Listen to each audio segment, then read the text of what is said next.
Welcome back to a Telltale Books video. I'm Greg, And I'm Emily. and we are doing the second of our Dangerous Visions I love that cover. videos. I do too. It's so pretty. I've got the book club edition of the original, Uh-huh. but I just love these greens so much. I had to get this. It's very eye-catching. And it's Dangerous Visions, edited by Harlan Ellison. We are going to go through the whole book, and if I can Connor into it, we're going to go through again Dangerous Visions and Last Dangerous Visions. I will gladly do it. You don't have to Okay. con me at all. Well, I'm really enjoying the first two stories, and this one blew me away, so okay. I'm We'll see ready for how you're more. feeling when we get deeper into it, though. All right. Although Le Guin is in again Dangerous Visions. Ooh, I like the Gwen. Yeah. She good. And so we're at the second story, which is a very short story. It's called Flies by Robert Silverberg. Little background. First of all, of Dangerous Visions, if you're not familiar with that, we've already done the first story, Evensong by Lester Del Rey. Dangerous Visions is an anthology that Ellison conceived to try to publish not just new writers, but publish stories by any of the science fiction writers that they could not get published elsewhere. And some of the stories were written for Harlan Ellison, but they wrote stories that they knew they couldn't put in magazines like Analog or Fantasy and Science Fiction because of editorial policies that wanted to keep them, well, at that time, I think you could say they were pretty conservative leaning. Mm-hmm. And so certain sexual issues, certain political issues, certain issues that were big in the country, like the fight against racism and the growth of feminism, Mm-hmm. the magazines didn't want to touch them because they were too controversial. And so they would reject stories like that. Mm-hmm. Anything that smacked of communism couldn't Yeah. get published, Yeah. stuff like that. So Ellison wanted to publish a book that was all the stuff that the publishers didn't like to publish. Mm-hmm. Um, that's just how Harlan Ellison thought. If he had an opportunity to piss somebody off, He did. he took it, Yes, his and interviews he are ran very with it. fun to watch. Also a little cringy because you're just like, oh, the statements. Yeah, he had no filter, and they're finding out now he was bipolar, Mm-hmm. and that's why. But him having no filter also made him a brilliant writer and for Dangerous Visions a brilliant editor. So Mm-hmm. he bought all these stories and he got his editor at Doubleday Mm-hmm. to let him go ahead with this book. And they did, and they really did change the science fiction genre, which Ellison wanted to do. He wanted to stir things up, Mm-hmm. and he did with this book. Now, it's 50 years later, Yeah. more than 50 years later. 1967 is when Dangerous Visions was first published. Mm-hmm. And so it's, do the math, it's about 55 years later now, Mm-hmm. 56, something like that. They just reprinted, um, with the help of J. Michael Straczynski, who was the mastermind behind Babylon 5, Mm-hmm. and he was a very good friend of Ellison's, and he's now in charge of Ellison's estate. Mm-hmm. So he inherited everything that Ellison had collected for the as yet never been published Last Dangerous Visions volume. Mm-hmm. And so, well, he did three things. Number Mm-hmm. one, he put together Ellison's greatest hits and got Mm-hmm. that published this past March. Mm-hmm. And then he got him to reprint Dangerous Visions and again Dangerous Visions. Mm-hmm. Dangerous Visions came out at the same time as the greatest hits. Yeah. Again, Dangerous Visions just came out in June. Mm-hmm. And he's going to finally publish an edited down Last Dangerous Visions. Edited down because over all the years, Ellison bought so many stories, Mm-hmm. some of which the rights have reverted back to the author, others Mm-hmm. he just didn't feel it would have been a massive volume to try Yeah, and it put would have been way everything too together. big. If you look on the Internet Science Fiction Database, they have a Mm-hmm. list of everything that Ellison bought for that book, and Oh it's my huge. goodness. But it's a who's who of science fiction over the last 50 years. Mm-hmm. So Straczynski is editing this down and promising that this is coming out in October. Mm-hmm. I've already got my copy on pre-order for that. Yeah. Soon as they put it up there for pre-order, I hit the button Hmm. because Shut up and take my money. it's just been a legend for the whole Yeah. time that I've been reading science fiction, and we've all Hmm. been waiting and waiting and waiting, So here it waiting to read is. this book, and it's finally going to be printed. That's awesome. So that's the story of Dangerous Visions. Like I said, we already did the first story by the veteran science fiction writer Lester Del Rey. He was a veteran writer, veteran editor. He goes back to the early days of science fiction, um, working with people like Frederick Pohl and Isaac Asimov back in Hmm. the late 1930s, early 1940s. And so we did his Evensong, and we Yeah. have a video up about that already. So now we're moving on to number 2 in the book, which happens to be by Robert Silverberg, a very short story titled Flies. Now, little introductory to Silverberg. He is still alive. He's one of the few people from way back then that are still living. Even Ellison is gone. He was a good friend of Ellison's back in the days when the two of them were struggling writers in New Yeah. York. Um, I think Ellison The New York starving artist stereotype. I want to say Ellison and Silverberg roomed together for a bit, but I think that was Budrys that Ellison was with, Budrys or Bester that he was staying with Hmm. at that time. But he was still good friends of Robert Silverberg. And now Robert Silverberg started publishing before Ellison. Hmm. They both were publishing hack science fiction stories in the Yeah. early days. And then around 1957, a publisher that was publishing a science fiction magazine called the publisher was Greenleaf. They were publishing Imagination, I believe it Hmm. was. And they were publishing in that magazine. Well, Greenleaf, as a result of reduced restrictions to um, erotic content, Hmm. they started publishing a line of hack erotic books. Hmm. And both Ellison and Silverberg started writing for this because they were desperate for money. You know, they were mostly starving at that time. So they were starving because the science fiction magazines didn't pay much to begin with. Hmm. In the late 1950s, in the early 1950s, there was an explosion of magazines. Hmm. But by the late 1950s, they were already going under. Hmm. So the number of magazines you could sell to was dwindling. So they weren't making it selling science fiction. And Greenleaf and other publishers came along, publishing erotica, publishing books and men's magazines Hmm. with erotic content. And they were paying better, they were selling better, So but they went that way. they still didn't pay so much that you could write 2 books and make a living off of it. Yeah. Silverberg himself, from a period of like 1957 to 1967, was publishing, I kid you not, 2 to 4 novels every month in this market. He's a He stinker. was just, and he was still doing some science Cranking fiction him out through it. like a machine. He was still writing some science fiction through it, but all this stuff, all the way up to 1966, Hmm. 67, it was still just, the science fiction was your hack adventures. The Yeah. erotica stuff was just crap. Hmm. And all of a sudden, in 1967, he stopped writing the erotica. He started back into science fiction, but his science fiction was different. Mm. It was a lot more literate. It's like those 10 years of writing all that crap. Hmm. He learned something from that, really honed his craft, and he came back reinventing himself really strong Wow. and just became a much more literate writer, was winning Hugos and Nebulas after Hmm. that.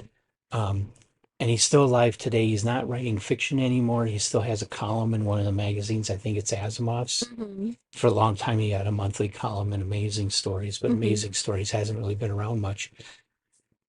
Anyway, so he is still doing some writing, just not fiction, Hmm. not publishing any books. Yeah. But at the time before Dangerous Visions came out, right before Dangerous Visions, he started releasing some of his new science fiction, which was a lot more like the new wave science fiction that Hmm. was coming from Britain, Ah, okay. that was being done by authors like J.G. Ballard, Brian Aldiss, Michael Hmm. Moorcock. And so he was reinventing his fiction to be more like that. And that's when Harlan Ellison comes up with Dangerous Visions and Mm-hmm. asks him for a story for it. Mm-hmm. And Ellison was asking everybody he knew. He was friends Mm-hmm. with Isaac Asimov, and he asked Isaac Asimov for a story. Yeah. And Asimov just told him, well, what I write really isn't appropriate for a book like that, but I'll write two introductions. Mm-hmm. Two introductions for the book. Nice. Hey, he wrote something. And well, at least Asimov was honest. He wasn't Mm-hmm. part of this new school of writing that, and he didn't write Dangerous Visions type stuff. Yeah. His stuff was very um, safe and Mm-hmm. white bread and, Yeah. you know, not Fun science fiction. challenging like Yeah. that. Yeah. Mm-hmm. His were more like little science fiction mysteries Mm-hmm. than anything else. And it just Yeah. wasn't appropriate for the book. And it's a good thing that Asimov was intelligent enough to be honest and say, I don't belong in that book. Mm-hmm. But Silverberg did, especially with what he was doing at this time. And so Mm-hmm. he submitted Flies. It's a very short story. It is. And what I love about this particular book too is that you get little notes from Ellison Hmm. about each of these authors and the story beforehand too. So you get a lot of this understanding his relationship with the author, understanding what the author was about, and getting an idea of why this story was chosen, which is a really fun tidbit to kind of get from each of these books too. So, Hmm. but yeah, ready for the synopsis? Yes. All right, so I talked too much. the Golden Ones, who are some kind of extraterrestrial or otherworldly beings of high intelligence, find a completely destroyed spaceship in outer space, and they happen to find one human on board who was deceased, but they were able to rebuild him. Everyone else was just too badly destroyed. But they found one that they could repair.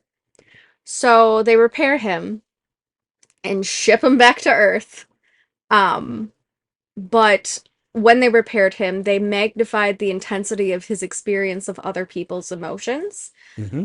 to report back to them for study Hmm. because they wanted to study human emotions. And so when he returns to Earth, he decides he's going to look up his last three ex-wives before he went on this mission where his ship got destroyed. And the first one, oh goodness, now I'm for blanking. Oh, the first one was severely addicted to drugs. Yes. So he goes and finds her, gets her story, um, and she's, in rehab, trying to recover from her drug addiction.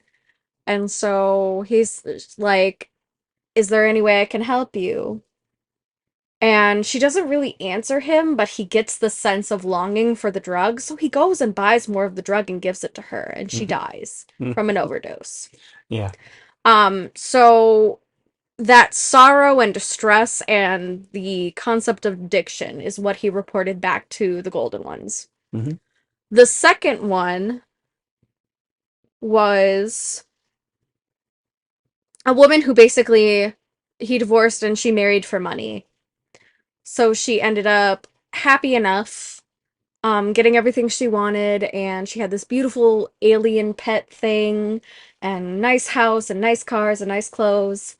And while he's sitting there talking to her, he kills the pet. Like he just Yeah. strangles it to death. Uh-huh. And she's just experiencing this immense sorrow, and it's just washing over him, and the Golden Ones are getting the feedback from this extreme sense of loss. Hmm.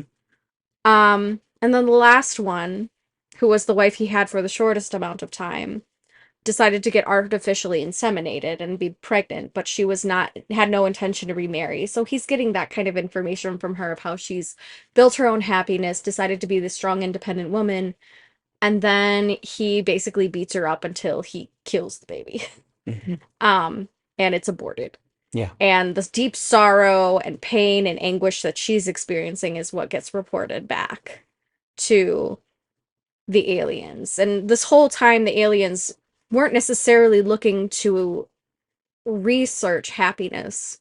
They No, were looking to research anguish and the complex and they difficult. wanted all emotion. Yeah, they wanted all emotions, but they wanted the more interesting of emotions, which Hmm. were the pain, the anguish, the depression, addiction, that kind of thing.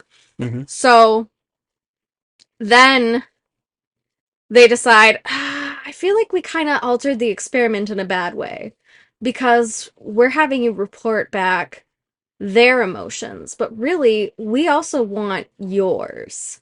Hmm.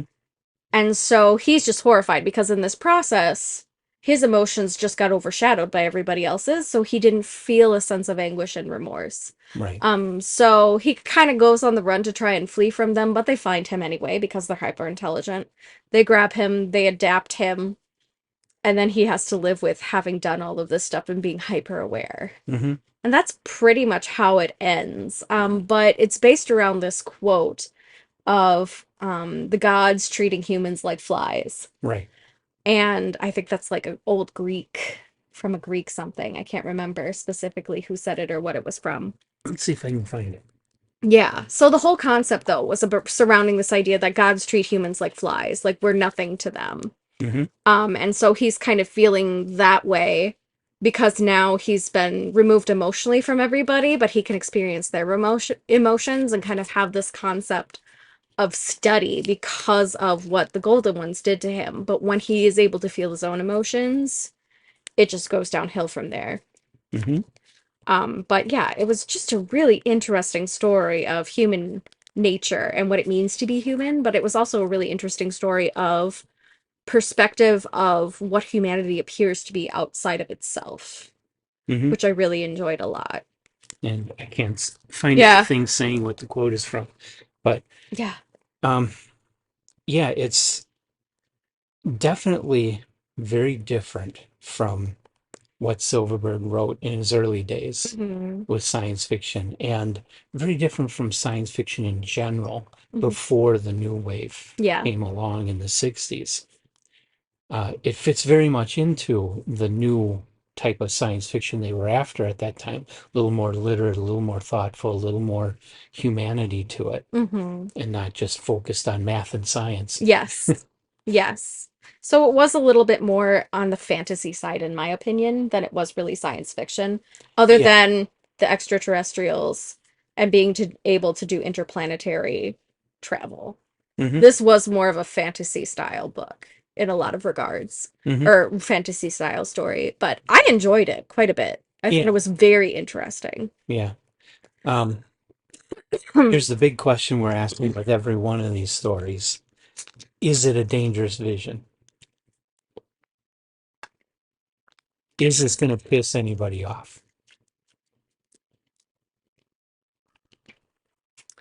I mean, that's a hard one to answer with this one because I Hmm. think there are a lot of people who are more nihilist who would appreciate this story Yeah. and what it means to look at things more objectively. Hmm. But there's a lot of very emotional and reactionary people who would have a hard time with this story. I Okay. think the violence is the most controversial part. Yeah. The fact that he beats a woman till she aborts her baby is very violent. I could see that being more triggering than anything, Hmm. or abuse, animal abuse. Hmm. I think it's vile, but I don't think it's dangerous Yeah. per se. But I like that it's deep and thoughtful and really starts looking at what are humans if they were purely objective. At the time this was published, this would have been troublesome for the science fiction status quo, mainly controlled by John W. Campbell, Mm-hmm. because they wanted stories that show human beings in charge of the future. Mm-hmm. Campbell would want an ending here where the guy finds a way to revolt against the aliens and destroy them and make mankind, Mm-hmm. um, put mankind able to fight back and free themselves from these Mm. aliens. Silverberg doesn't give you that. No. Silverberg gives you a dark vision of the future where Mm-hmm. the aliens come and turn this guy into a god and then set him on Earth to destroy. Mm-hmm. And nobody on Earth has a clue what's going on. These lives are destroyed, and then they take the guy and basically torture him for the rest of his Yeah. life. Yeah. Yeah. um, that definitely would not have ever been published in Astounding or Analog Mm-mm. It's in not those days. happy-go-lucky and fun adventures. Right. here's something deep and contemplative, and it could go wrong. Mhm. This is how humans can go wrong. I get And that. it's showing a very dark side of humanity Mhm. too, that this guy would do that. Yeah, And for a while he sees himself as a god, and the yeah. rest of humanity They is basically toys. made the perfect sociopath Hmm. or psychopath. He just Until feels they nothing. decide to turn against him, and Now now we're gonna he make you the rules, ultimate empath and see how that goes. and now that he knows who's the real god in Mm-hmm. control, Yeah. and gets put in his place. Mm-hmm. So it's definitely a disturbing story, and it definitely would have been seen dangerous in 1967. Yeah. But unlike Evensong, which we agreed would still be considered dangerous today, this one I think people would really like it. I think it's more, it's not quite like I Have No Mouth and I Must Scream. It's not Mm-hmm. quite as intense as that, Yeah. but it's still in that arena of this guy who's doomed now to suffer Yeah. from the aliens Yeah. forever. They can do whatever they want to him, and Mm-hmm. he can't do anything about it. Yeah. And there's also this concept of question of who's the god and who's the monster. Hmm. Um, and is it the god that is the monster? Is Yep. it the golden ones who are the monsters for conducting the experiment at all, or is it the human that has this full potential within himself as a person? When we have to question our own situation in our own ecology, where we go and spread chemicals around to destroy insects by the millions, Mm-hmm. and Possibly cause health issues to other humans because of it. yeah, but even if it doesn't, I mean, we're still killing life forms. Mm-hmm. Even Which if are they're necessary. even if they're annoying life forms, they're Mm-hmm. part of the whole ecosystem, and we're And they're just necessary. blanket carpet bombing all of them and destroying as many as we can. Exactly. Save the bees. Anyway. But Yeah. yeah, it brings up those questions too. It also brings up some kind of theological questions about a loving God. And Mm-hmm. so I could see that being dangerous. Mm-hmm. Or having something that appears to be a finite being as God, which is very interesting. And I see humans are still the prominent being in accordance to this. They don't know of the existence of the golden ones, except Yeah. for this character. Right. So the concept of there being other life forms in the universe has always been dangerous and controversial. Mm-hmm. And this is kind of almost a cosmic horror in a lot of respects. Because it's Yeah. asking, what if the cosmos don't give a shit about you? Yeah, which was basically Lovecraft's Yeah, stance, that there was all these old absolutely. gods that really don't care if we live or die. Yeah, you're just there to be toyed with, essentially. And that's kind of what this brings up as well. Hmm. So I do see it dangerous in those concepts now. Okay. So I guess it would be dangerous. Yeah. But yeah. But I think this one would, and I really think contemporary readers would really love this story if they pick Yes. up a copy of Dangerous Visions from their bookstore and read that story. That and Evensong, I think people today would Yes. realize that these authors aren't just moldy, oldie, Yeah. um, These are influential backwards work. white guys, that they really had some brilliant thinking. Hmm. Hmm. Yeah, for sure. So this was a great story. I don't feel like it's really top tail story for me though. Why not? I think because I found it really predictable. Okay. I kind of knew what was coming in the end. Hmm. Um, one, because of how short it was, and two, just the direction it was going. Okay. I kind of figured like, and I actually figured out the experiment was flawed before the golden ones did. So I knew it kind of had to do the full And reverse this is why on we him. don't review mystery stories. Yes, I'm really good at figuring out mysteries and things like that, or kind of like predicting the ends of things. I'm very rarely surprised or blown away by something, Hmm. unless it's really well written and a compelling story, which this is well written and compelling, but I did find it pretty predictable. Okay. So I had a really hard time thinking of it as a top tale personally. Okay. That's So, reasonable. yeah. So I was like, eh. The first one kind of blew me away a little bit. Like, Yeah. yeah, that one was a really nice twist at the end. So, Hmm. but yeah, That's why I wouldn't put it as a top tale. But again, Okay. very enjoyable, really interesting, very thought-provoking. I would love to see some of this stuff in classrooms, in Yeah. colleges for Yeah. literature. Like, Hmm. I think these are really great stories thus far, and I'm really excited to read the rest.